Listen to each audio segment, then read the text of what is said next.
¿Sí? Ok. Sí,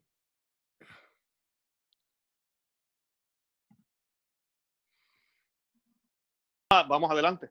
adelante, comenzamos. Muy bien, Luis. Pues con el título de nuestra sesión de hoy, la masonería en las leyes y en la historia de México. Ok. Pero para que se entienda esto mejor, si quieres podemos comenzar por contestar algunas de las preguntas que te hicieron con relación al programa pasado, que fue sobre el mismo tema, pero de forma mucho más amplia, no Ujú. referida específicamente a México. ¿Qué opinas? Así, así mismo, vamos a comenzar con esas preguntas que nos hicieron los amigos en Conoce, Ama y Vive tu Fe y también en el canal de usted. Eh, de las primeras preguntas que me hicieron, la más, yo digo la más caliente, pero fue una de las que vi mucha discusión en el chat. Estaban preguntando que cuáles eran los tres presidentes, porque usted hizo el comentario de que todos los presidentes, eh, Habían casi sido todos, no masones, todos, sí. habían sido masones en México. Estamos hablando de México. Eh, ¿Cuáles? Pero usted dijo que tres de ellos no habían sido masones. Así ¿Cuáles es. son esos tres presidentes? El primero de ellos no fue un presidente, sino fue un emperador. Y me refiero a don Agustín de Iturbide y Aramburu, libertador de México y autor de la independencia que él logró sin derramar una sola gota de sangre ni disparar un tiro. Precisamente a él lo fusilan los masones por ser católico y anti-yanqui, por oponerse a los designios de la masonería yanqui, que le Okay. exigió la cesión de la mitad del territorio, que se consumaría veintitantos años después, con la traición de Santana, y que también se negó, desde luego, pues a someterse a los designios de la masonería norteamericana, a esa que ahora, por fortuna, está combatiendo Trump con cierto éxito, aunque lo veo muy difícil. Es el primero. El segundo presidente, en realidad son cuatro o tres y medio. El segundo presidente no masón fue un poco tiempo después, allá por 1836.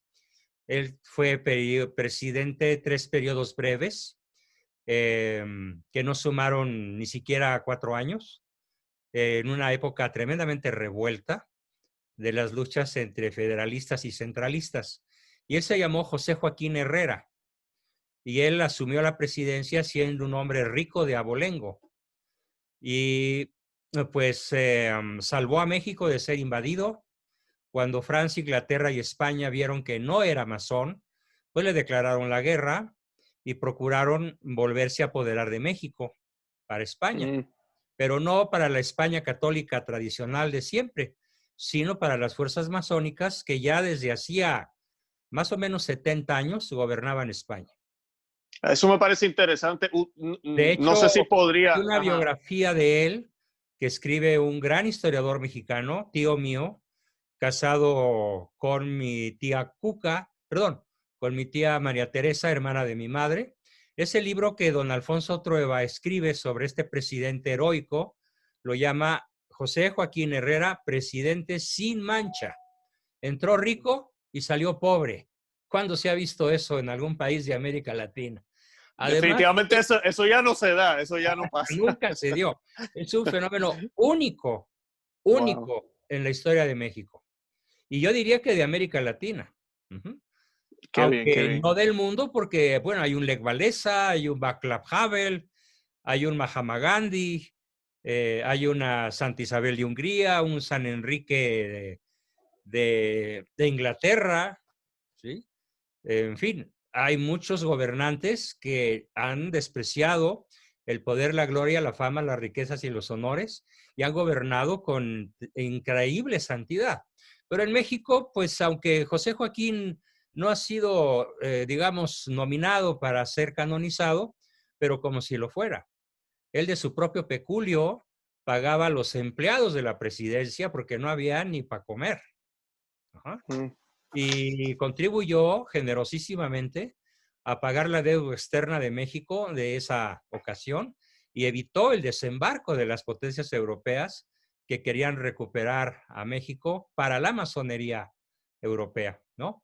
Y el tercero es un presidente extraordinario que por fortuna tuvo pésimo destino. De hecho, Alfonso Trueba también escribe un libro sobre Miguel Miramón, un destino trágico. Ajá. Él es fusilado muy joven, justamente por las fuerzas juaristas, que mediante el apoyo de las logias norteamericanas salvaron primero a Juárez de ser apresado en Veracruz. Literalmente los acorazados yanquis se llevaron a los barcos de Miramón, remolcados a Nueva Orleans, para salvarle el pellejo a su gato, a su criado, que era Benito Juárez, mal llamado, inmerecidamente llamado, el benemérito de las Américas.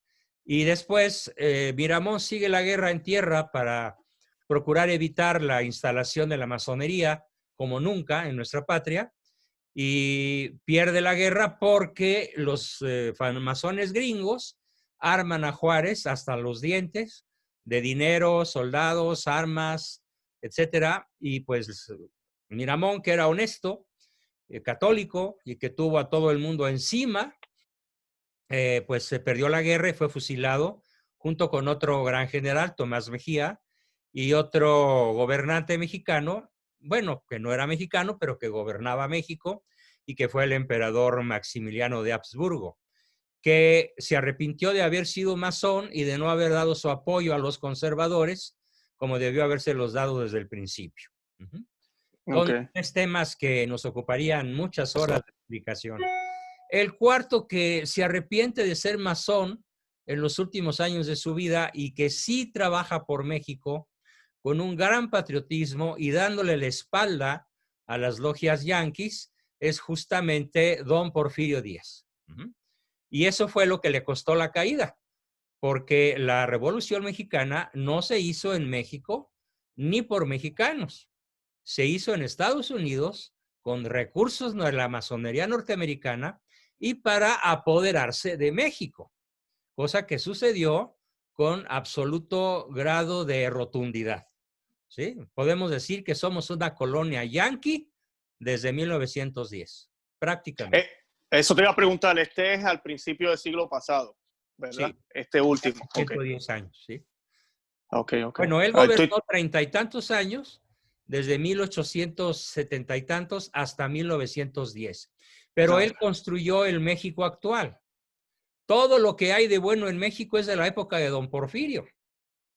Increíble. Los ferrocarriles, los puertos, los aeropuertos, las carreteras, el Palacio de Bellas Artes, la cultura, las clases sociales adineradas que además eran cultas, pues fue el periodo más maravilloso y extraordinario de la vida de México, y que nunca ha regresado, ni creo que regrese de aquí al apocalipsis. Sí, es triste hablar, ¿verdad?, de esta manera, pero así es la realidad. Claro, no la podemos negar. Sí. Después de él fue que entonces vino, ¿verdad? Vino la revolución, no revolución, revolución antimexicana, en donde todos se mataban entre todos, hasta que Plutarco Elías Calles, el jefe máximo, un hombre psicópata, pero astuto, genial, inteligente, astuto como zorro y como serpiente, logró hacer que depusieran las armas y se aliaran todos para formar un partido monolítico, que primero se llamó PRD, después, perdón, PNR, después se llamó PRI y hoy se llama Morena.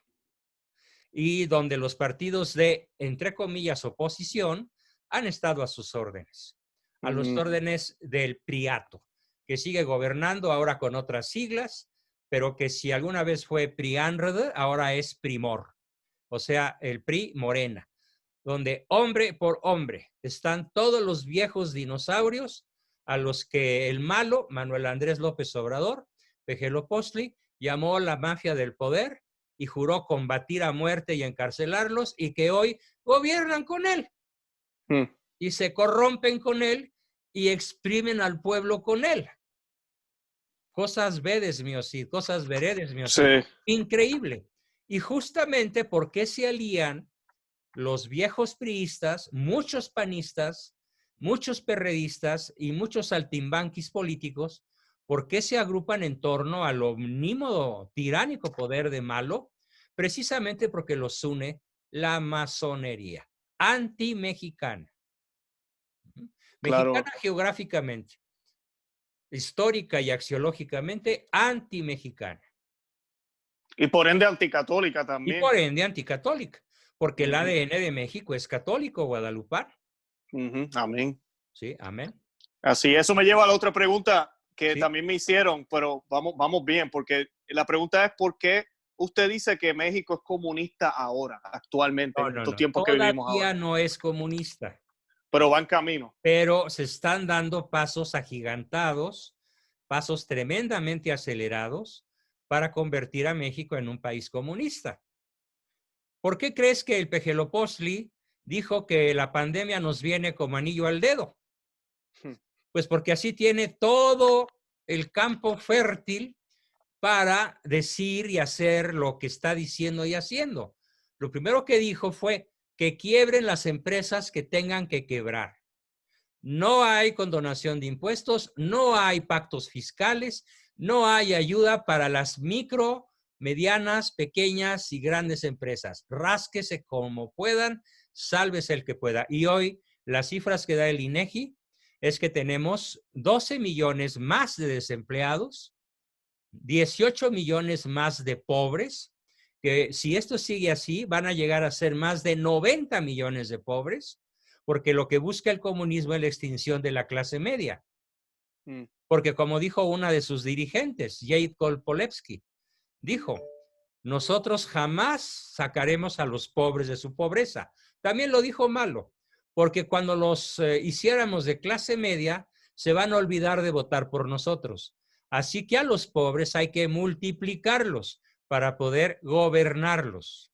Como en Rusia, en el momento, en la época en que fue comunista, como ahora en Cuba, como ahora más que nunca en Venezuela, en Nicaragua. Y bueno, se salvaron algunas naciones gracias a la valentía de sus habitantes, como lo son Chile y Bolivia. Y en cierta forma Brasil, que aunque tienen un presidente medio extraño, de todas maneras es anticomunista. Y el de acá nos lleva al comunismo a una velocidad aceleratriz monstruosa. Lo que Hugo Chávez hizo en 12 años, este lo ha hecho en 18 meses. Aplicar rigurosamente, técnicamente, excelentemente el Foro de Sao Paulo, paso por paso. La que consiste precisamente en la depauperización de la clase trabajadora y la extinción de la clase media para gobernar con dádivas, con regalos, con, como le hacen en Cuba o en Venezuela, a una población hambrienta que no tiene más tiempo que pensar, de pensar más que sobrevivir y buscar el mendrugo de pan para no morirse de hambre. Claro, claro. Y los tienen engañados porque pareciera que el gobierno los está ayudando, pero no los está ayudando para No, nada. a ver, cero ayuda. Ajá. A ver, si yo soy un médico y quiero curarte, no te doy solamente un analgésico. A lo mejor te doy un antibiótico o vitaminas o te hago una operación quirúrgica, ya sea complicada o sencilla, pero es como lo que está haciendo el peje es dar analgésicos, algo así como detente, como dicen los albañiles, ¿no? O los arquitectos maletas. Acá en México tenemos un dicho que es así, tente mientras cobro. O sea, no te caigas casa mientras cobro. Es lo que está haciendo. Está regalando dinero a manos llenas, pero eso no resuelve nada. Porque No. lo único que resolvería el problema de fondo es generar empleos, generar autosuficiencia, generar empresarios. Pues no solamente no los genera, sino a los que había ya los espantó. México ya no está entre las primeras 25 naciones atractivas para la inversión y está cancelando proyectos que ya nos cuestan a estas fechas 5 billones de pesos. Una cantidad monstruosa, que es un altísimo porcentaje del Producto Interno Bruto. México está siendo desgarrado a una velocidad asombrosa. Te Claro. pongo un ejemplo. Venezuela fue desgarrada por hormigas, y avispas y abejas. Y acá por Tyrannosaurus rex. ¿Sí? o mejor dicho, Priranosaurus rex, Perredactylus depredatorius, Enanodontes molestus, y Paniosaurus novus, puros tiranosaurios devorando a la República y convirtiéndola en una nación gobernada por comunistas, masones, ateos. Pero todavía va a estar dura la batalla. No vamos a entregar el pellejo tan fácilmente. Amén, amén. No, y doctor, sabe que usted dice algo que es muy común en todos los países comunistas y es algo muy masónico, y es el hecho de que no le conviene a estos que quieren estar en el poder que hayan personas emprendedoras, personas que utilizan su propio intelecto. Porque son personas pensantes que no van a votar por los tiranos. Correcto, que piensen, porque si piensan pueden resistir, y si resisten entonces son un problema. Exacto. Como la iglesia católica nos hace pensar, nos motiva a eso, a luchar. Sí. Que es como Dios nos hizo, con el intelecto. El pueblo boliviano se acaba de salvar de la dictadura de Evo Morales. Y en la época de Pinochet, con todo y lo que pueda caerles a algunos, a mí no, gordo, Pinochet, para mí es un héroe, es un patriota. Él salvó a Chile del comunismo. Sí. Y Bolsonaro está salvando a Brasil del comunismo. Y Trump está tratando de salvar a Estados Unidos del Deep State y del comunismo a ultranza. Sí, sí, aquí hay una guerra también, como decíamos. Una guerra brutal, que puede ser guerra mundial. Sí. Y a misilazos, Sí, acá yo creo que es bien probable, yo le digo a mi esposa, tarde o temprano, pero yo creo que aquí va a haber una guerra civil. Sí. Porque se están polarizando muchísimo. Además, demasiado. Todo el mundo está armado. Sí, sí. Y va a ser mitad contra mitad. Claro. Mira ahora lo que están haciendo con las estatuas, que hasta ahora ya están hablando además declarando que la Virgen y Jesucristo son una forma de heteropatriarcado tiránico. Sí, sí, ahora están hablando de derrumbar todas las imágenes de Cristo blanco, europeo. Porque es una forma de racismo. O sea que la Virgen es racista por haber tenido un hijo indoeuropeo, ¿no? O más bien, pues judío de raza, ¿no? Claro. Pero blanco, de ojos azules y tal vez hasta rubio, ¿no? Sí. No, es que buscan cualquier excusa. El demonio está utilizando esto para destruir la cristiandad. Así de sencillo. Así es. Así es. Le iba a hacer una pregunta, doctor. Ahorita usted estaba hablando de la masonería de Estados Unidos, la de España, la de México. ¿Cuál es la diferencia entre estas logias o grupos masónicos, dependiendo del país, región? Mira, se puede decir que, te voy a poner un ejemplo muy sencillo. Entre criminales no hay amistad, hay complicidad. ¿De acuerdo? Entonces, entre los demonios no hay amor ni amistad, hay complicidad para lograr un solo fin, que es la instalación en el gobierno de la tierra del anticristo. Aprovecho para decirles a una bola de locos disque católicos que andan por ahí, que dicen que el anticristo ya está en Roma, que conceden que no es el Papa Francisco, pero que ya gobierna desde Roma el mundo. Bueno, pues yo los mandaría a un psiquiátrico, están chiflados. Nadie sabe cuándo va a venir ni el anticristo ni Cristo. Cuando le preguntan los apóstoles esa pregunta directa, ¿cuándo vas a regresar, maestro? Él contesta, solo mi Padre que está en el cielo lo sabe. O sea, él en cuanto hombre no lo sabía, ni su madre. Solo Dios Padre sabe cuándo Cristo regresará a juzgar a vivos y muertos, a las personas individuales y hacer el juicio de las naciones, del cual nadie se va a escapar. Y pueden pasar 3 días, 3 años, 3 meses o 3 siglos o 3 milenios. Nadie sabe la fecha ni el día. Y hay algunos chiflados como Damián Galerón y otros que dan ya octubre del 2021, con toda seguridad, por favor. Y les hacen tragar a la gente ruedas de ferrocarril. La lista de gente loca que está tomando posturas apocalípticas verdaderamente paranoicas es extraordinariamente larga. Y la gente, como no lee, no sabe, no cultiva su religión, no profundiza sobre la jerarquía, sobre pues el magisterio de la iglesia de 2000 años, se tragan a cualquier merolico que quiere meterles miedo y cobrarle los videos que publica. Ahora, Claro, y claro. además piden una lanita, ¿no? Ujú. Porque de eso viven, ¿no? Sí.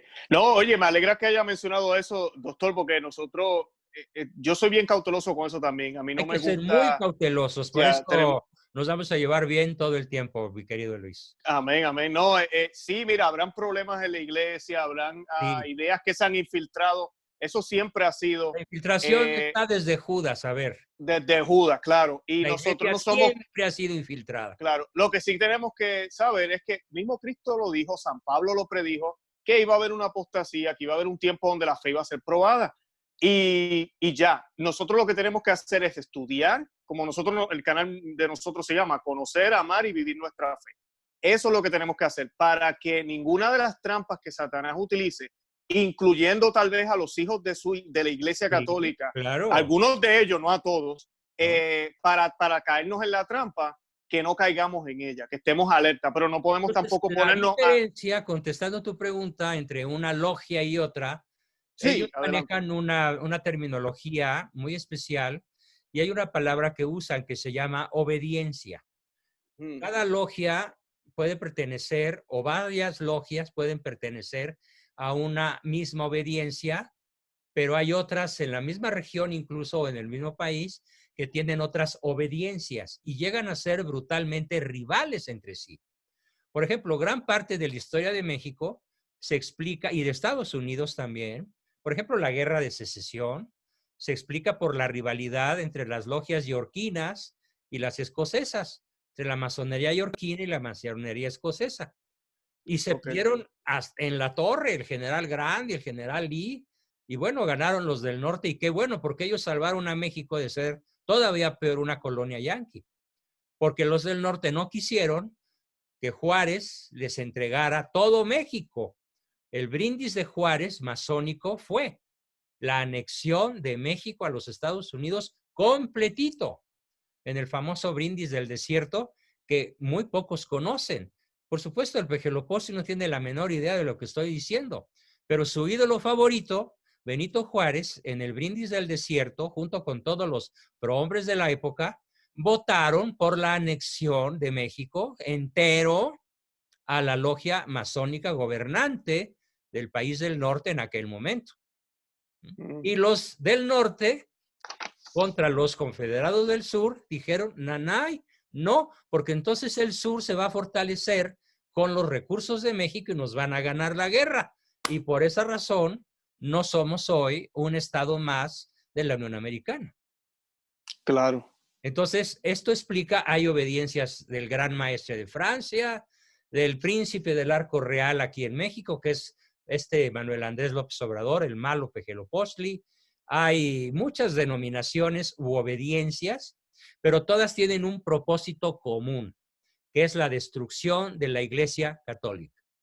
Difieren en sistemas, en métodos, en velocidad, en hipocresía, en estrategia, ¿sí?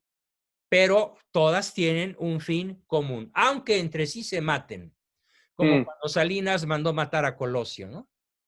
O a Ruiz Massieu. claro, claro. O como cuando todos los masones de la Revolución Mexicana, entre 1910 y 1928, se dedicaron a matarse entre sí. Sí, la masacre fue de un día sí y otro también. mm, Al masón Zapata, que además era un asesino serial, pues lo mandó matar otro masón de otra logia distinta a base de traiciones, y así la revolución fue eso, masacre tras masacre de soldados rasos, de mandos intermedios y de líderes, hasta que Plutarco Elías Calles logró agrupar en una sola obediencia a toda pues, los masones mexicanos, antimexicanos, que hasta hoy gobiernan México, en una línea sin interrupción y sin excepción. Todos los presidentes desde 1910 hasta este momento son grandes masones de alto nivel. No hay a quién irle. O, si no lo han sido formalmente, han obedecido sus exigencias. Claro, claro, eso es un buen punto lo que usted dice ahí, doctor.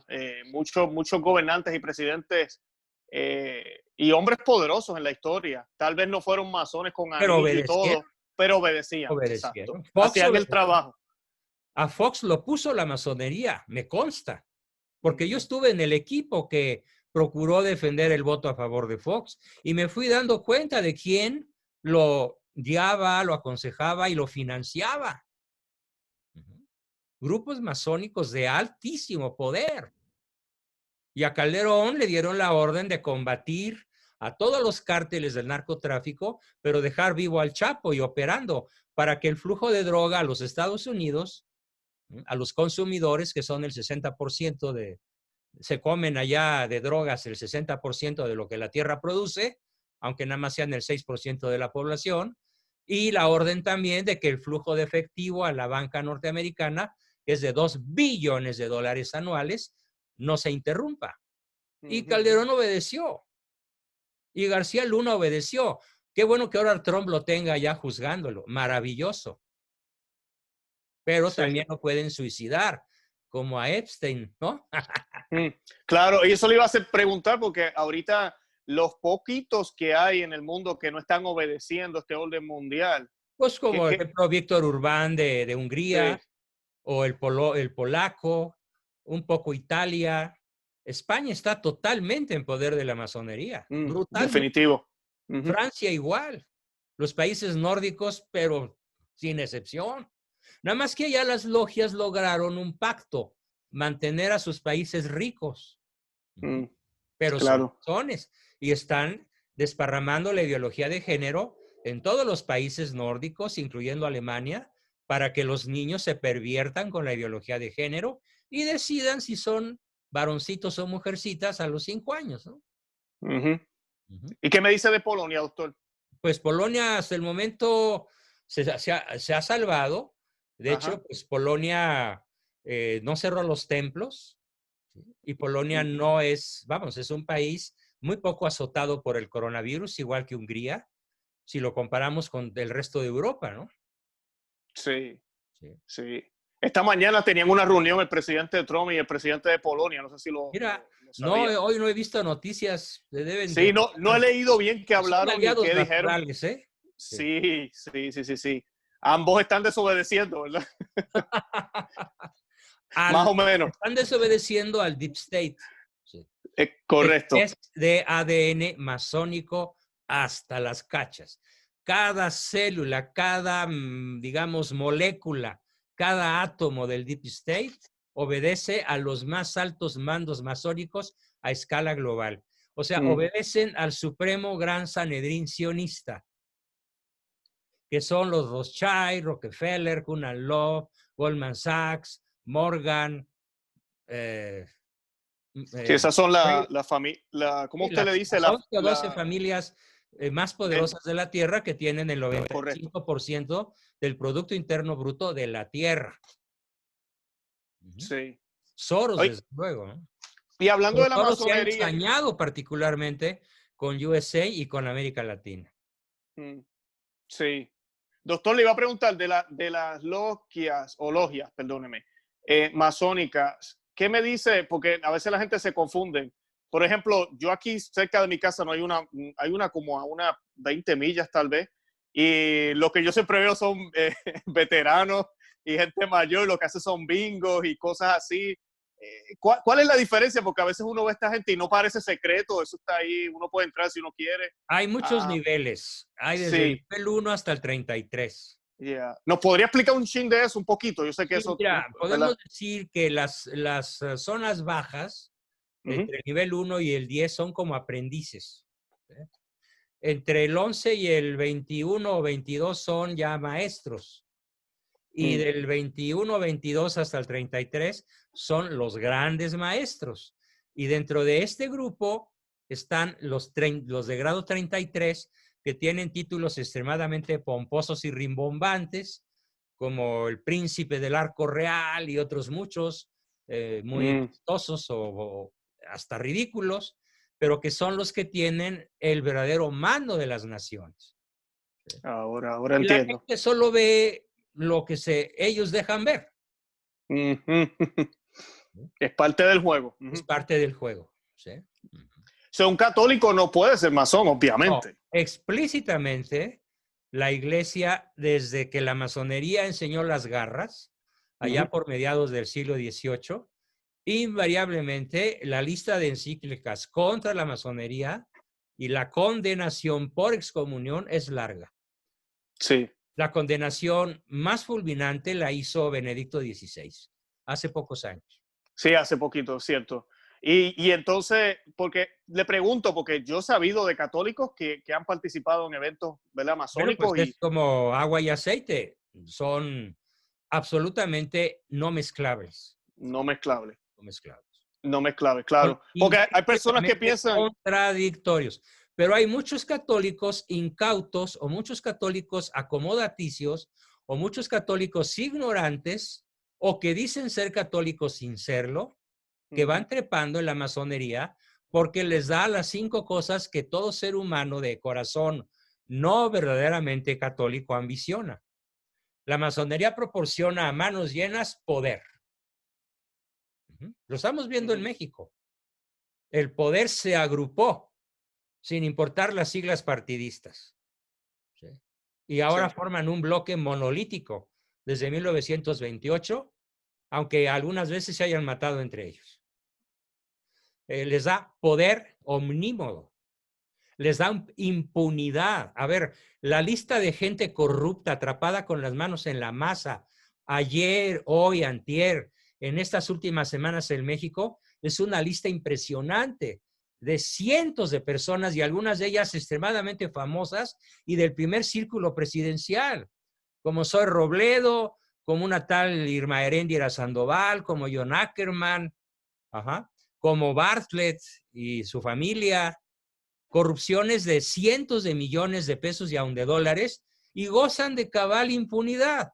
Eso te da la masonería. Impunidad, poder, fama, honores, placeres, riquezas a montones. A ver, esta señora Irma Heréndira Sandoval en 9 años juntó un patrimonio inmobiliario de 600 millones de pesos. Siendo una empleada que no gana más de 70 o 80 mil pesos mensuales. Ahora, porque antes no ganaba ni 20 mil cuando era maestra o algo así. Entonces, el enriquecimiento ilícito de cara a la nación, sin pudor, los hijos del pejidente ya son megamillonarios y tienen cervecera y chocolatería, mientras la gente se muere de hambre, ellos gastan como marajás. Tienen una vida suntuaria, una vida como si fueran los jerarcas de Dubái o de alguna nación del Golfo Pérsico. Porque eso es lo que les da la masonería. Hay que entenderlo. Impunidad, y al ser impunes, pues siguen acumulando poder, fama, riquezas, honores y placeres. Claro, claro. Algo que también ellos engañan es el hecho de que, bueno, no quiero decir engañan, pero bueno, sí engañan. Claro que engañan. El sincretismo que ellos tienen, porque ellos aceptan a cualquier persona, no importa supuestamente la creencia, pero la gente no entiende. No hay que confundir sincretismo con pluralismo o con ecumenismo. ¿Sí? El ecumenismo hay un auténtico y un falso.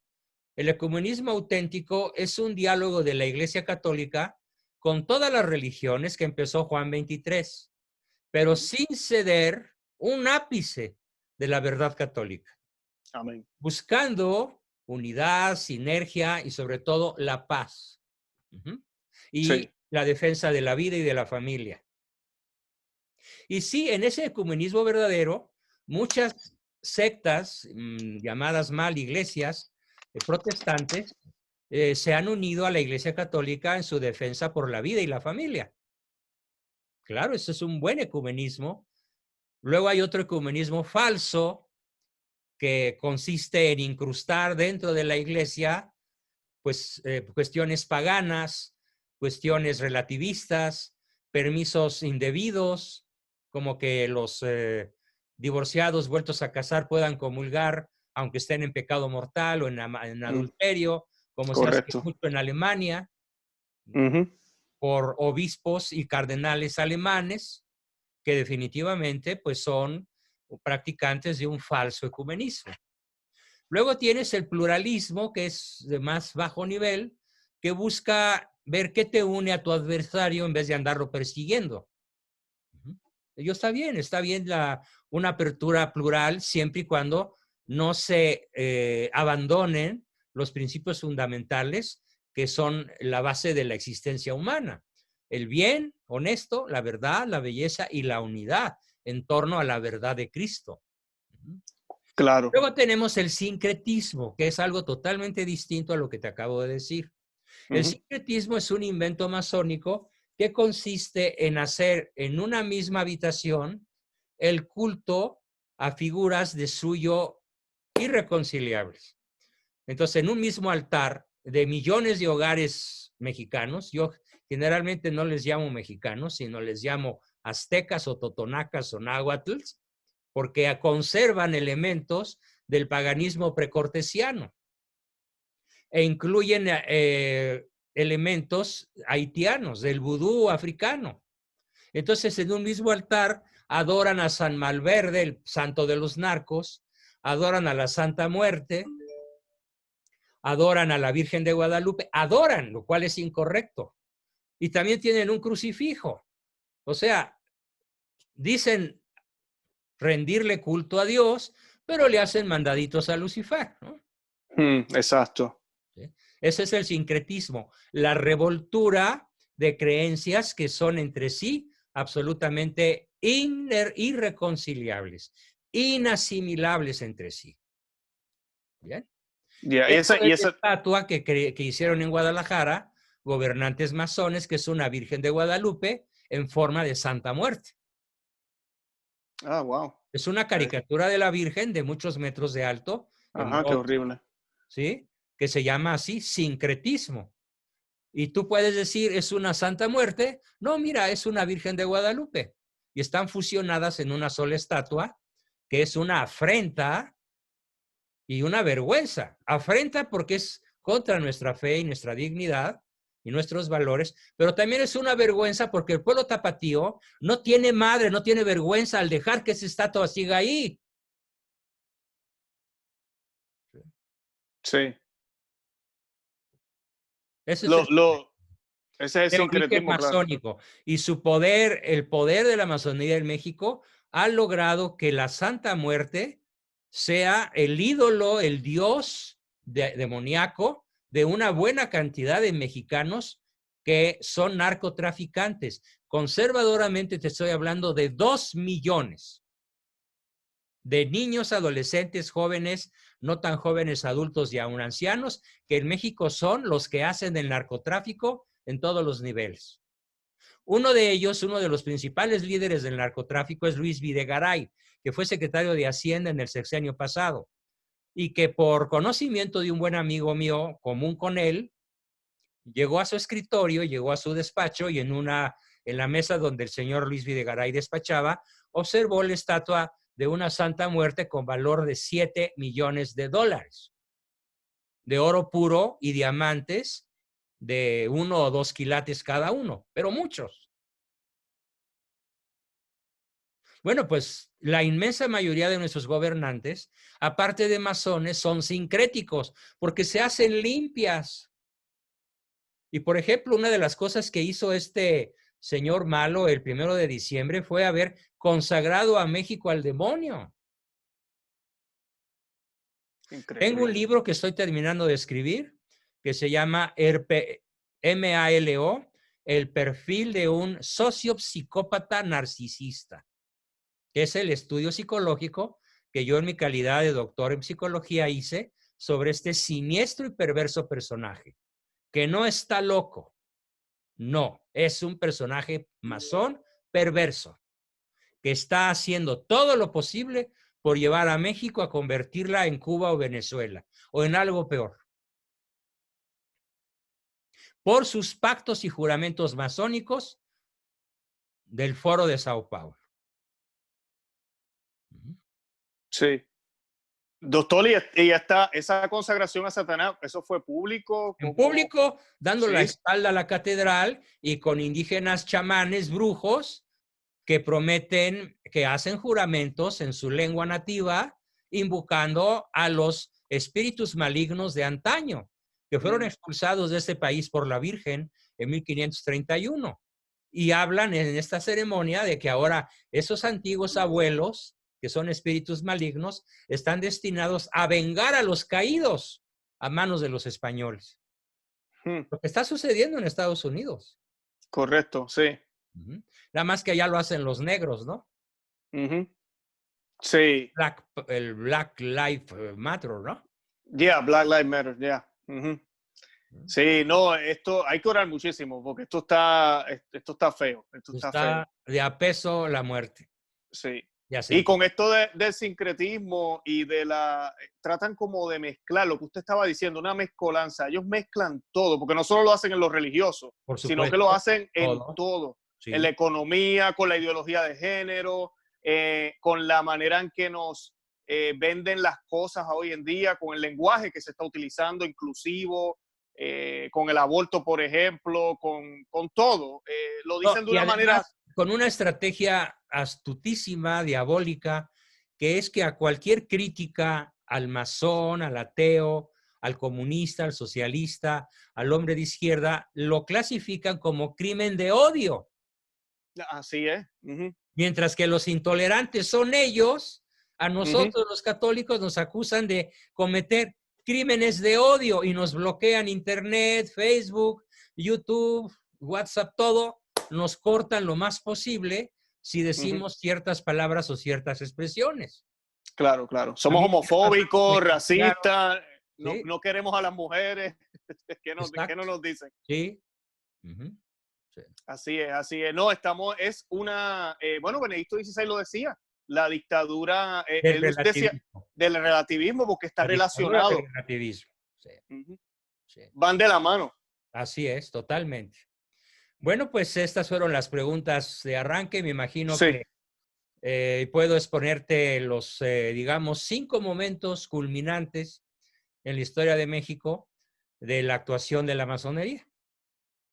Sí, claro. Bueno, mira, este malo habla de la cuarta transformación, evidenciando que de historia sabe lo mismo que yo de física nuclear, o sea, nada. Si acaso sé que hubo por ahí un señor que se llamó Albert Einstein, que tiene mucho que ver con esto de la física moderna, pero ni siquiera me sé la fórmula de la relatividad, que no es lo mismo que el relativismo filosófico que Einstein descubrió. No sé nada, pero este señor dice que sabe de historia y su señora, que no me atrevo a llamarle esposa, su señora también no rebuzna la tonada, no rebuzna porque no se sabe la tonada. No hay 4 transformaciones. La masonería en México ha ejecutado, con esta actual, 5 grandes deformaciones, 5 grandes degradaciones, 5 grandes destrucciones. Dame un sinónimo para destrucción, degradación o deformación. ¿Qué otra cosa podríamos decir? Para destrucción, ay Dios mío, un sinónimo. Romper 5 grandes retrocesos. Retroceso, claro, claro. Bueno, ¿cuáles son esos 5 grandes retrocesos? Lo voy a decir de modo un tanto sintético. Si bien cada una de estas 5 cuestiones se podrían convertir en otras tantas sesiones a futuro. Y obviamente me gustaría darlas analizando en detalle cada uno de estos 5 macro acontecimientos que merecen el título de la masonería en las leyes y en la historia de México.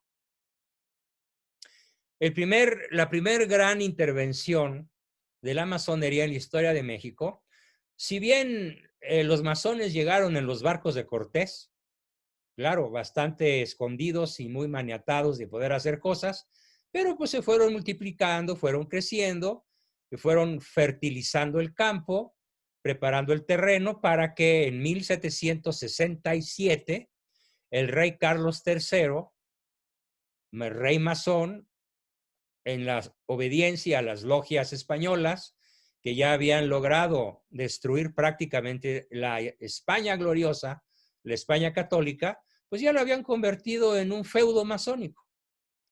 Y logran que Carlos III, rey masón español, lance un decreto que se llamó la Pragmática Sanción, el 2 de abril de 1767. Voy a leer este decreto del rey y en algún párrafo o palabra tal vez lo explique un poco. Pero saber esto es entender lo que ocurre 200 y pico de años después con el México actual. Si no sabemos lo que ocurrió en este año, no vamos a entender jamás la historia de América Latina y mucho menos la de México. Y aquí estoy englobando toda la hispanósfera, que es la eterna vencida por la anglósfera, ¿sí? Desde la batalla de Trafalgar. ¿Sí? Ahí perdió España, y perdió Francia, y perdió México, y todo el mundo hispano perdió ante el brutal poder piratesco, porque fueron puros piratas los que ganaron la batalla de Trafalgar. Y dirigidos por un lord inglés, Horacio Nelson, pero puros piratas, puros bucaneros del Caribe, de la peor ralea que hubiera nacido en la humanidad. Volviendo entonces a la pragmática sanción. Madrid, Reino de España, Palacio de El Pardo, 2 de abril de 1767. Habiéndome conformado con el parecer de los de mi Consejo Real, obviamente todos masones, y de lo que me han expuesto personas del más elevado carácter, todos masones, estimulado de gravísimas causas relativas a la obligación en que me hallo constituido de mantener en subordinación, tranquilidad y justicia a mis pueblos, y de otras urgentes, justas y necesarias que reservo en mi real pecho, en mi real ánimo, y usando de la suprema autoridad económica que el Todopoderoso, sí, también se refieren a Dios cuando les conviene, que el Todopoderoso ha depositado en mis manos para la protección de mis vasallos y respeto de mi corona, he venido a mandar que se extrañen, o sea, que se expulsen de todos mis dominios de España e Indias y las Filipinas y demás adyacentes a todos los religiosos de la Compañía de Jesús, así sacerdotes como coadjutores y legos que hayan hecho la primera profesión, y a los novicios que quisieren seguirles y que se ocupen todas las temporalidades de la compañía en mis dominios. ¿Qué quiere decir eso de que se ocupen todas las temporalidades? El lenguaje moderno sería la extinción de dominio. ¿Entiendes el término jurídico? Sí. La extinción de dominio por parte de la compañía para pasar todos los bienes de la Compañía de Jesús a manos del rey de España. Y eso incluyeron iglesias también, me imagino yo, ¿no? Iglesias, universidades, colegios, hospitales, dispensarios, etcétera, etcétera, etcétera. No quedó títere con cabeza. Bueno, continúo. Y para su ejecución, informe en todos ellos, os doy, y para su ejecución uniforme, pareja, en todos ellos, os doy plena y privativa autoridad, y para que forméis las instrucciones y órdenes necesarias, según lo tenéis entendido, y estimaréis para el más efectivo, pronto y tranquilo cumplimiento.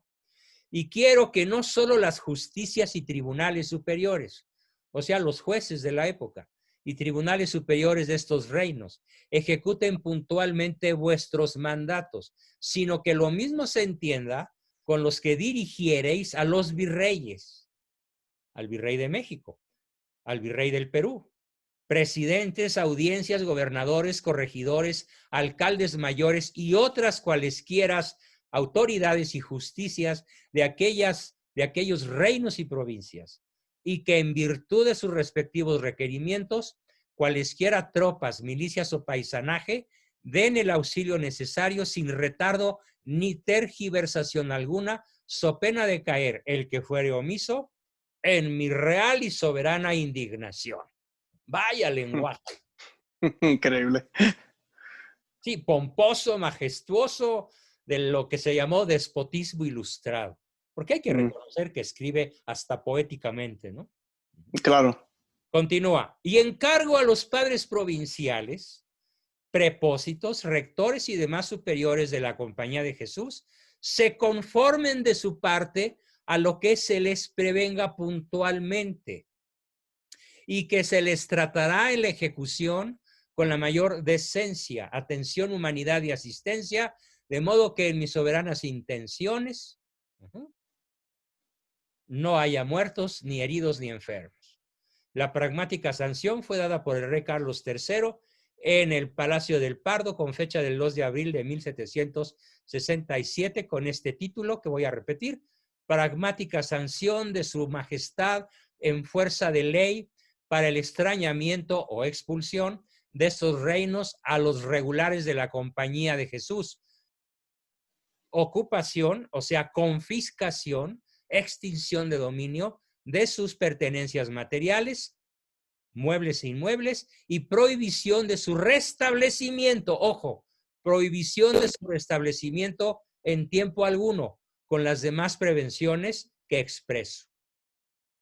Y entonces a México llegó un tipo que se llamó José Gálvez, que dijo, trajo la instrucción por escrito: he venido en mandar expulsar, extrañar de todos mis dominios de España e islas Filipinas y demás adyacentes a los regulares de la compañía, así sacerdotes como coadjutores, bla, bla, bla, bla, bla, etcétera, etcétera, etcétera. Y todo esto se puede ver de una manera particularmente dramática en una hermosísima película que se llamó La Misión, que es la expulsión de los jesuitas en Paraguay, que está protagonizada por Robert De Niro. ¿Sí? Hay que verla. Hay que verla. Hay que verla. Recomiendo al auditorio que por favor en Netflix, en la tienda de la esquina o en una de esas tiendas piratas de discos, se consigan, o en YouTube, La Misión con Robert De Niro. La Misión. Y vean lo que pasó. Cientos de muertos, cientos de heridos, cientos de enfermos. A muchos jesuitas mexicanos los acogió el zar de Rusia. Y allá fueron a dar con sus huesos y allá se murieron en Rusia. Ahora bien, ¿cuáles fueron las consecuencias de todo esto? Bueno, las consecuencias, voy a buscarlas. Estoy citando a mi propio libro que se llama La inicua expulsión de los jesuitas. Escrito sobre varios otros libros gordos, largos, bien documentados. Yo decidí hacer uno de no más de 70 páginas y letra muy legible de 14 puntos para que el gran público se entere de este crimen de lesa humanidad, este crimen de lesa patria. ¿Qué fue lo que sucedió con México? Que entonces no se llamaba todavía República Mexicana, sino la provincia de la Nueva España, porque estaba bajo el poder virreinal y bajo el mando de los reyes españoles. Legítimamente, no hay nada que protestar al estatus legal que en aquella época había. Ante lo que yo definitivamente protesto de una manera absoluta fue ante las consecuencias inicuas, brutales de lo sucedido y que se refleja de la peor manera posible en esta fecha. Voy a leer las 2 páginas finales de mi libro para que se entiendan los efectos que hoy sufrimos, los mexicanos en especial, y todas las naciones latinoamericanas que sufrieron este mismo azote. Unas más, otras menos, pero la más afectada fue México, porque en México era donde más jesuitas había y más escuelas, más universidades, más dispensarios, más hospitales atendidos por ellos y más pueblos fundados por ellos. Vamos a ver. Cuando José Gálvez entró en Valladolid, hoy Morelia, capital de aquella provincia muy cercana a Pátzcuaro, entró el 14 de noviembre, ya estaban instruidos los procesos de los sospechosos y en pocos días ahorcó a 13, a pesar de la orden del rey de que no hubiese muertos. Los ahorcó a 13. En esta campaña que duró más de 4 meses, concurrieron 5,000 hombres armados que gastaron 60,000 pesos oro. Se condenaron a presidio a más de 600 personas por defender a los jesuitas o por ser jesuitas. Ajá. Y se mandaron 110 al destierro, solo en Morelia, Michoacán, que es un estado grande, pero que no es de los más grandes ni de los más pequeños. Bueno, después de esto, en todas las ciudades, vio la gente lo inútil y lo perjudicial que sería para los mismos jesuitas presentar contra el déspota Gálvez cualquier forma de resistencia. El pueblo se rindió, pero se puede decir que el dolor y la indignación fue general, especialmente entre los criollos que veían marchar al destierro sin ningún motivo justificado a parientes y amigos, sacerdotes y guías espirituales, y médicos y enfermeros y maestros y científicos. La ejecución de la orden en la capital, actual Ciudad de México, tuvo gravísimos incidentes, pero en general la gente fue sometida por el ejército de José Gálvez. Ni en el Colegio Máximo ni en el Colegio de San Ildefonso hubo rebelión armada, solo una enorme e interminable consternación. Pero en San Luis de la Paz y en Guanajuato, la resistencia fue fenomenal, tanto que de no haber sido ahogada en brutal baño de sangre, guerra civil, la expulsión de los jesuitas no hubiera podido realizarse. Es más, en San Luis Potosí hubo un levantamiento armado, largo, difícil de reprimir, a pesar de que los mismos jesuitas hablaban con los pobladores para tranquilizarlos y pedirles que obedecieran la orden real. Pero para evitar ser asesinados, ¿no?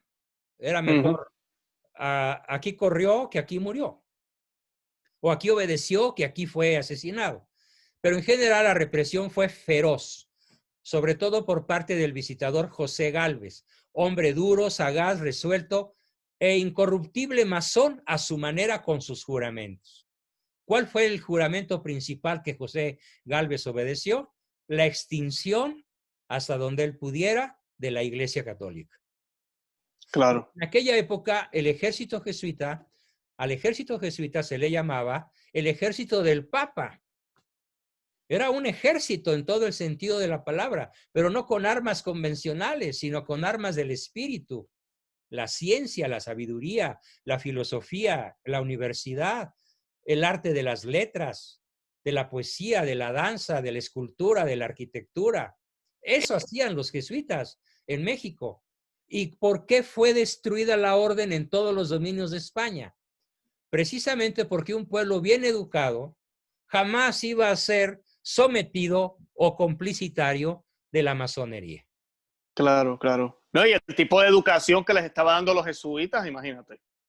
México de calidad. Imagínate que ya en el siglo XVI, México tenía la Real y Pontificia Universidad de México, de la Nueva España, a la par con la Sorbona de París o la de Salamanca en España, y con prohombres de letras maravillosos y que produjeron una poetisa como Sor Juana Inés de la Cruz, o un escritor maravilloso como Francisco Javier Alegre, y una playa de jesuitas verdaderamente asombrosos en sabiduría y virtud y ciencia, matemáticas, física, química, álgebra, de su época, por supuesto, ¿no? Con todo eso había que acabar. Y José de Gálvez cumplió con singular ferocidad psicópata con su lealtad a Satanás a través de la logia española a la cual él obedecía. Continúo. Dice un gran escritor, Menéndez y Pelayo, serio y profundo investigador no oficial. No eran necesarios tantos cuidados para la épica hazaña de sorprender en sus casas a unos pobres clérigos indefensos para luego amontonarlos como bestias en pocos y malos barcos y expulsarlos de todos los estados pontificios y de todas las posesiones de España. Imagínate nada más. Ni los comisarios, ni las autoridades, ni los jefes de las tropas que debían auxiliarlos sabían nada acerca del contenido de las órdenes que recibían. Pliegos cerrados que contenían también otros cerrados iban revelando las instrucciones conforme a las que deberían de obrar. Abierto uno a tal hora y en tal lugar, marcaba los pasos que se darían, ayudado por quién, en qué sitio y cómo, para lograr una expulsión casi simultánea de todos los territorios de España. Todo esto de manera que nadie pudiera penetrar en el secreto final, ni tuviera tiempo de retroceder o arrepentirse. Fíjate qué obra más diabólica. Definitivo. Abierto uno a tal hora y en tal lugar, bla, bla, bla. La última lectura debía de hacerse en presencia de todos los religiosos amontonados, cuando los ejecutores estuviesen seguros de que nadie se había escapado. Imagínate. O sea, mejor que la Gestapo, la KGB o el FBI, ¿eh? Yo te aseguro que ni la migra norteamericana tiene tanta eficacia como la tuvieron estos delincuentes. Lamentablemente ya, muy cierto, sí. ¿Sí? Porque de vez en cuando la migra norteamericana tiene cierta compasión. Yo lo he visto, me consta, con amigos míos de Arizona y de California. No, pues el migra me trató decentemente y hasta me dio de comer y evitó que mi hijo se muriera. No, estos no tenían el menor nivel de humanitarismo. A la lectura de la orden causaba así, la lectura de la orden del jefe de la gavilla militar mandada por el rey de España y gobernada por José de Gálvez, causaba el mismo estupor en el comisario que la leía que en los expulsados. Fíjate, el ejecutor quedaba tremendamente sorprendido, pero iba a pagar con su vida si no obedecía.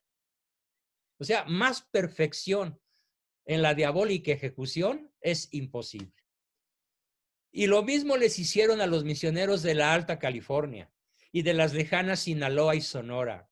Lo mismo, con la diferencia de que allá fueron asesinados en Sonora y la Alta California. Ojo, 120 misioneros no fueron apresados, fueron asesinados. Y los que lograron escapar del asesinato masivo fueron desterrados, y en el camino al destierro, a Mazatlán, a Topolobampo y a otros puertos del Pacífico, murieron de disentería amibiana, de tifo y de otras enfermedades infecciosas y bacteriales que pescaron por la insalubridad con la que fueron tratados como bestias. Esta es la orden a la cual Manuel Andrés López Obrador obedece, porque no hay ningún cambio en la maldad de estos sicarios de alto nivel. Son incluso peores que los de hace 250 años, porque ahora tienen otras armas. Tienen todas las redes a sus órdenes, todas las redes sociales, el internet, la telefonía, la televisión, el cinematógrafo, las universidades, la banca, el ejército. Tienen todo el planeta bajo su dominio. Entonces ahora no hay necesidad de expulsar, simplemente te bloquean el acceso a la red y ya no puedes hacer nada. Y te bloquean el acceso a los templos, como ahora. Te dejan entrar a un supermercado, pero no a una iglesia. Y gobiernan la tierra. Son los mismos. ¿Qué más? Las consecuencias del destierro. Pues las consecuencias del destierro fue, 1, la ruina de las misiones. Cientos, alrededor de 300 misiones. Bueno, pero hay que entender que era una misión. Era un templo en medio del desierto de Sonora o de California o de Altar o de donde hubiera desierto o un terreno no fértil. También las había en el sureste mexicano, que es muy fértil. Pero en ese lugar era el único lugar civilizado a cientos de kilómetros a la redonda, donde había agua potable, donde había población en familias, no en hordas, donde no había canibalismo, donde se adoraba a Dios, donde se reverenciaba a la Virgen su madre, donde se enseñaba buen castellano, o la lengua otomí, o náhuatl, o totonaca, o la que fuera, y las misiones eran bilingües en todo el territorio nacional, y hasta trilingües o más. Representó entonces la aniquilación de las misiones, además con sus obras pías de beneficencia a los leprosos, a los ancianos, a las partes más vulnerables, como diríamos hoy, de la población. ¿Quiénes las protegían? Los misioneros jesuitas. Claro. Acabaron con todo. Nunca México se recuperó de ese, bueno, nunca América Latina, ni Filipinas, ni España se recuperaron de este crimen de lesa humanidad. Pero además de la ruina de las misiones, fue el acabose de la enseñanza.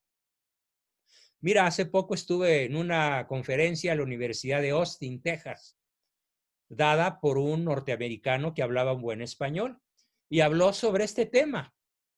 Y su conclusión fue, él es un gringo WASP, no más católico, pero es un gringote de 2 metros. Dije en inglés. Y dijo, México a partir de este acontecimiento se retrasó 2 siglos en su nivel académico y no nos recuperamos. Hoy México ocupa el lugar 36 y no ocupa el 37 porque no hay. En calidad de su nivel académico, comparado con Costa Rica, con Honduras, con El Salvador, con Haití, somos la nación más analfabestia del continente. Y a todo propósito dije analfabestia, porque las decisiones que toma el mexicano, que perdió esto desde esa época, se comporta como bestia porque se deja guiar por sus instintos. ¿Por qué llegó este señor a la presidencia? Por un instinto de venganza. No fue un voto racional e inteligente e ilustrado. La población, como si fuera una recua de mulas o de hienas, fue acuchilada, fue azuzada para atacar al narcosistema anterior y colocar el actual sin darse cuenta por su irracionalidad de que estaban quitando a unos que eran hijos de los ahora, pero que eran los peores.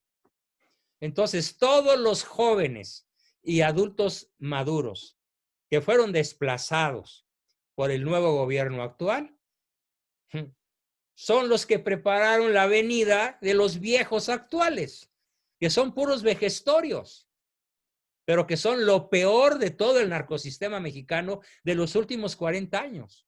Y ahora tienen todo el poder, todo el dinero. Eso fue entonces una consecuencia brutal. La desintegración de la nacionalidad mexicana. Con la expulsión de los jesuitas comienza la inicua acción revolucionaria desde adentro de España contra las naciones hispánicas. Fue el resultado de una conspiración mundial contra la tranquilidad, la libertad y el progreso de todos nuestros pueblos latinoamericanos. Es el punto en el que se rompe la unidad entre nación y Estado. 1767 es el año en el que se rompe la unidad entre nación y Estado.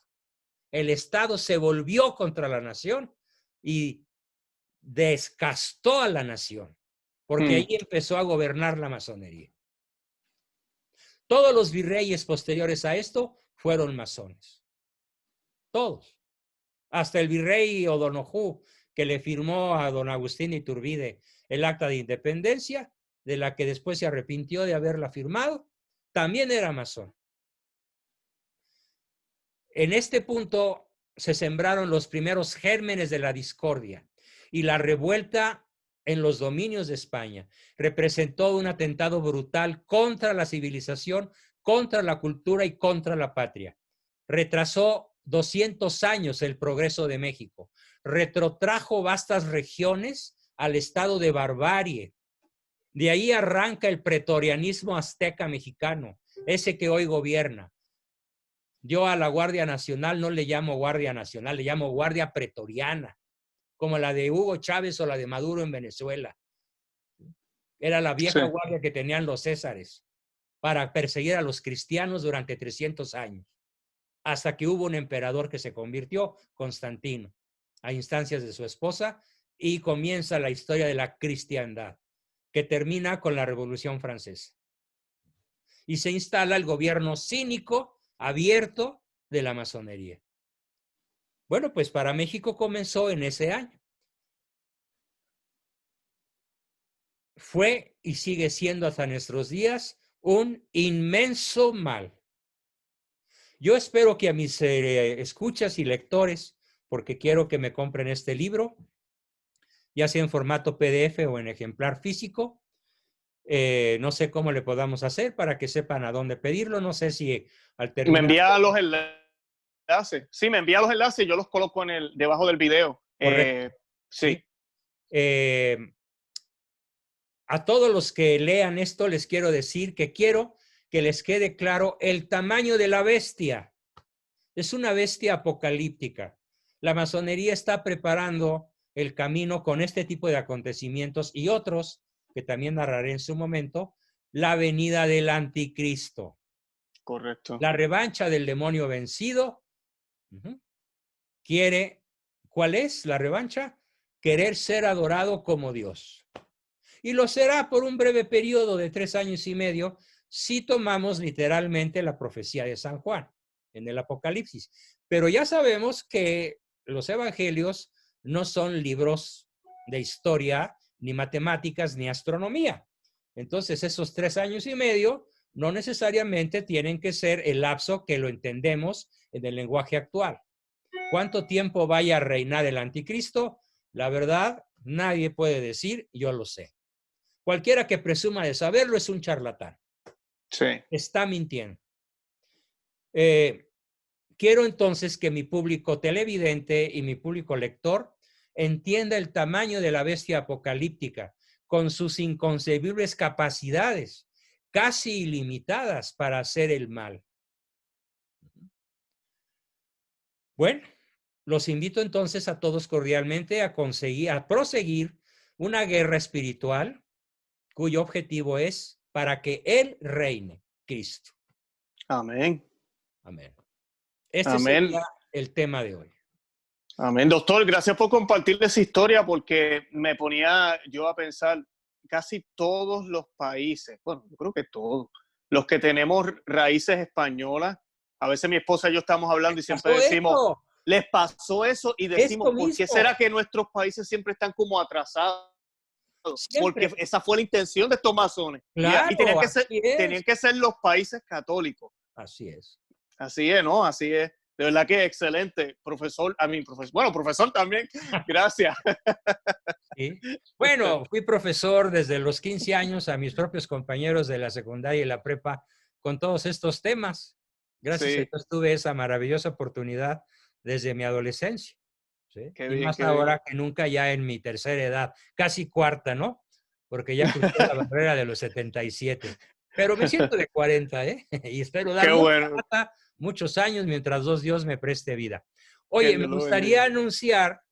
Sí, adelante. ¿Cuáles son las otras 4 destrucciones, deformaciones o retrocesos? Dele. Bueno, la siguiente, que va a ser materia de nuestra próxima sesión, si tú me lo permites lo más pronto posible. Sí, claro que sí. La siguiente esto el PG la llama transformación. No, señor Manuel Andrés López Obrador, no fue una transformación, fue un retroceso brutal. La guerra de independencia. México se desangró gracias a Hidalgo, a partir del cura Hidalgo, masón, asesino, mujeriego, masón, ojo, cuyo único mérito fue arrepentirse unas horas antes de morir, y lo escribió, es un mérito enorme. Tengo otro libro sobre él que se llama El lado oscuro del cura Hidalgo. Bueno, él inicia un terrible desastre para México, que fueron 11 años de guerra, en donde el país se desangró en una lucha fratricida. Y el final feliz duró un ratito. Es como en esas películas neorrealistas en donde los buenos ganan, pero duran vivos 5 minutos y se mueren. Sí, una que acabo de ver que se llama El Dragón, Regreso de un Guerrero. No te cuento el final, pero muy parecido a esto que acabo de decir, ¿no? Entonces, el triunfo de México duró 1 año y medio, de 1821 un poquito más, a 1824, 2 años y medio en que fusilan al gran libertador Iturbide, los masones. Entonces, la segunda gran deformación de México no es la guerra de independencia, no hay ninguna transformación. Te lo voy a resumir en 2 patadas a reserva de explicártelo con manzanitas la próxima sesión. El poder cambió de España a Inglaterra y a Estados Unidos. Pasó de la esfera hispana a la anglósfera, esfera totalmente masónica, en la cual ya gobernaban los Estados Unidos. A expensas de Inglaterra, porque también entre ellos se pelearon. Cuestión de logias diferentes, ¿no? Claro. Las yorquinas y las escocesas. Unas en Inglaterra o Escocia, otras acá en el continente. Bueno, entonces la guerra de independencia no fue una transformación, fue un retroceso igualmente grave que lo que había pasado 50 años antes con la expulsión de los jesuitas. O sea, todavía México no se recuperaba y ahí te va otra. Esclavitud por los Estados Unidos, más bien dicho, por las logias norteamericanas, a las logias aztecas y al pueblo de México. Esa fue la segunda. La tercera, posiblemente la peor de todas, la que para el PG es la maravilla que él quiere imitar, ¿sí? El juarismo, las leyes de reforma, en donde falsamente se enseña a los niños de América Latina y de todo el mundo, pero sobre todo de México, que Juárez separó a la iglesia del Estado. No. Te pongo un ejemplo muy gráfico, ¿sí? Llega un señor que está armado, que está viendo un pleito entre marido y mujer, y no los separa.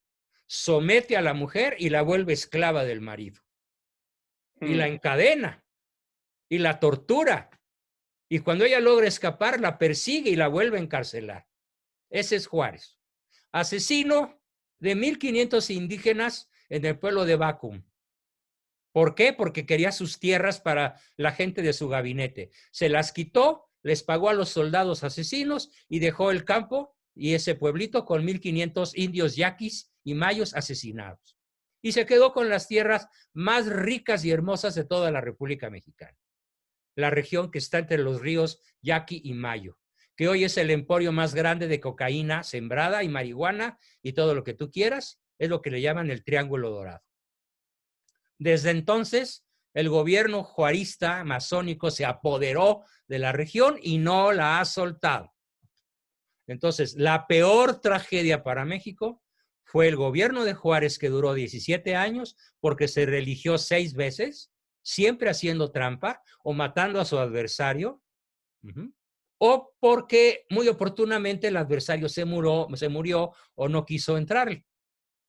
El peor asesino de nuestra historia se llama Benito Juárez y lo voy a demostrar en la sesión que toque hablar de la guerra de reforma y de las leyes de reforma.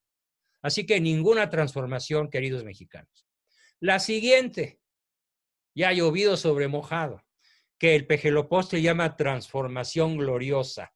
Y tiene ahí la figura de Emiliano Zapata, de Lázaro Cárdenas, de Juárez, de Hidalgo, pero bueno, en este caso me voy a referir a esa brutal deformación, a ese brutal retroceso que fue la Revolución Mexicana, que este imbécil, ignorante, porque de imbécil no tiene nada, retiro el término, este astuto personaje perverso, eso sí, tiene como lo máximo que le haya podido pasar a México. Claro, aparte de lo que él supuestamente está haciendo, ¿no?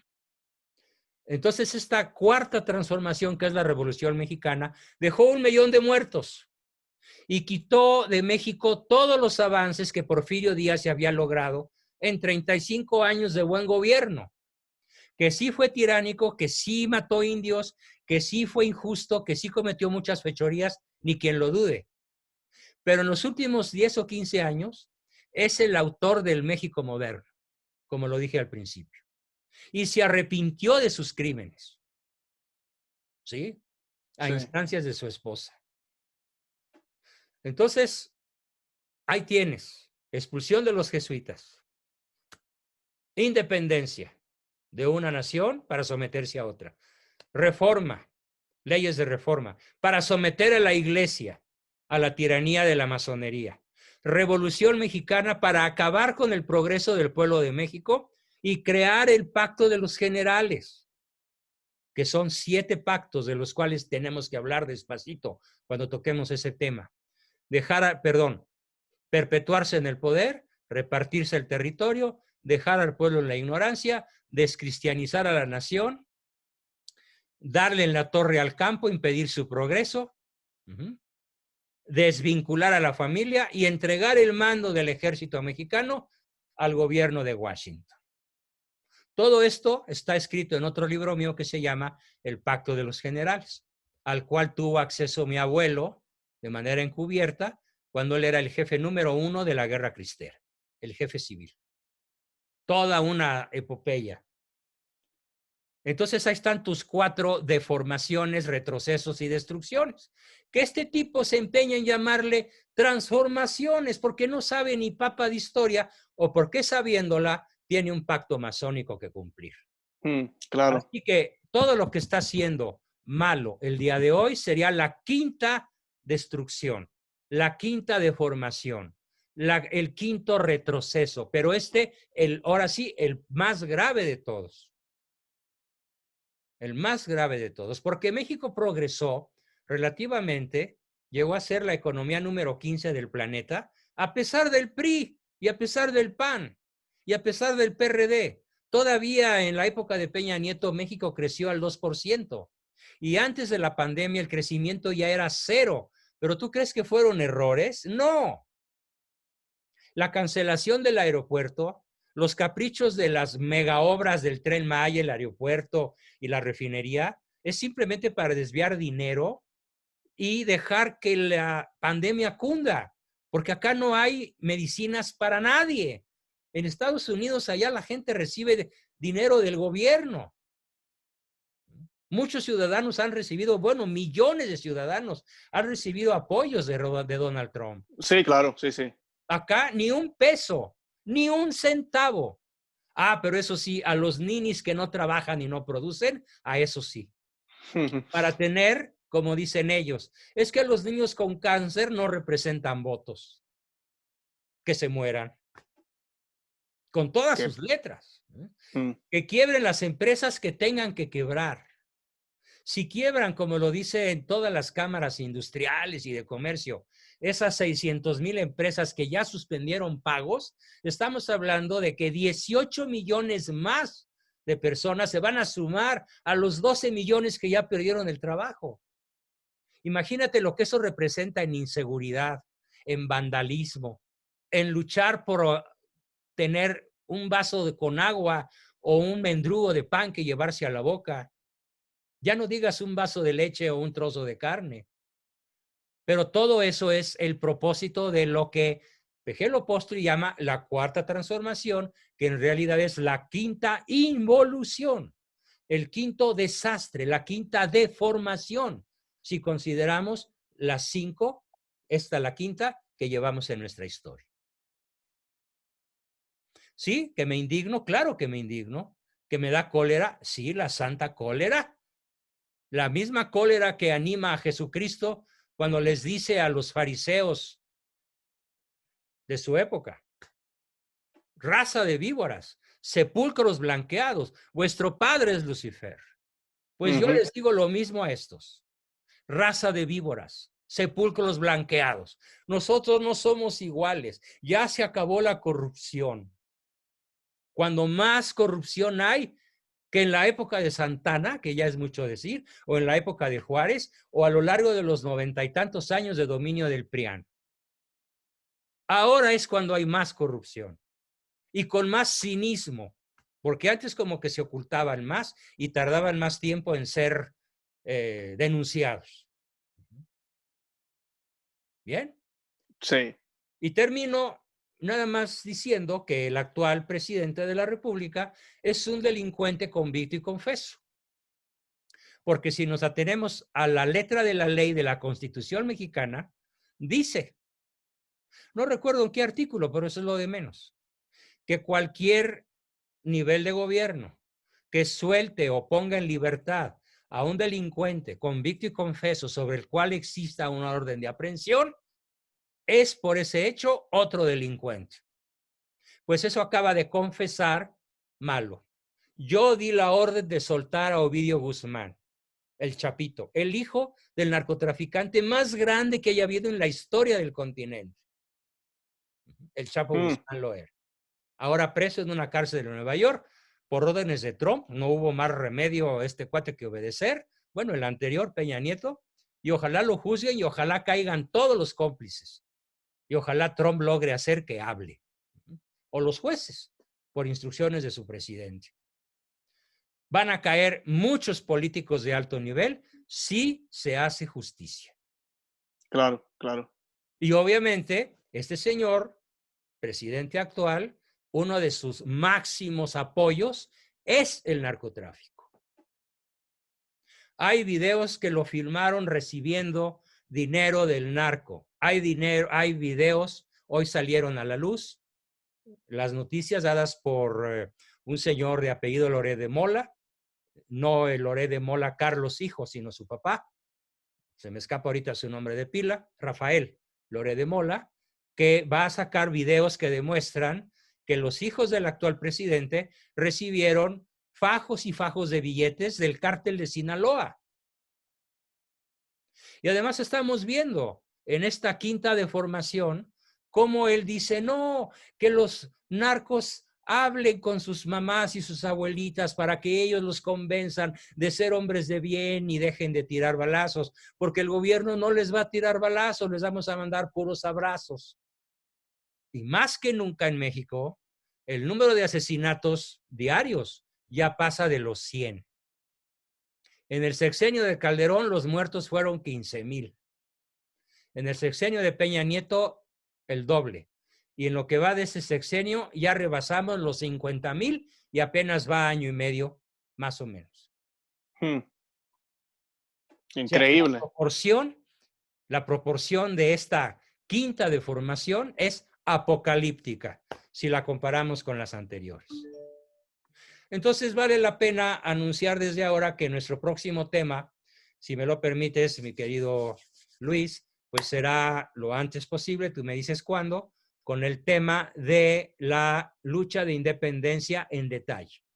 Porque claro en México actual también se explica, bueno, el Estados Unidos actual, al menos el sur de Estados Unidos actual, se explica por lo que pasó entre 1810 y 1824. Eso va a estar bueno, va a estar muy interesante. Buenísimo. Además de que también tengo varios libros escritos sobre el tema. Perfecto. Pues nada, doctor, hay que enviarme los enlaces. Te lo mando por WhatsApp, en donde puedes poner el cintillo para que alguien para que la gente pueda cliquear ahí o darle al enlace libro, ya sea en formato los libros o en formato virtual. Claro que sí. Pues te agradezco muchísimo, mi querido Luis. De veras, es un placer siempre hablar con usted, es un honor, de verdad. Ojalá algún día nos podamos conocer en persona. No, claro, por supuesto. Yo voy mucho a Florida, tengo allá manera de llegar a una pequeña propiedad que por supuesto ahorita está clausurada, pero yo todavía tengo una ligera esperanza de que la pesadilla pueda terminar. Yo espero también, sí, pues mi esposa es de Colombia, queremos viajar, yo tengo familia en Puerto Rico y bueno. no se puede. Bueno, te mando un gran abrazo, Luis, y estamos muy igual. ¿Sale? Igual, que Dios lo bendiga, sí. Gracias a ti. Bye.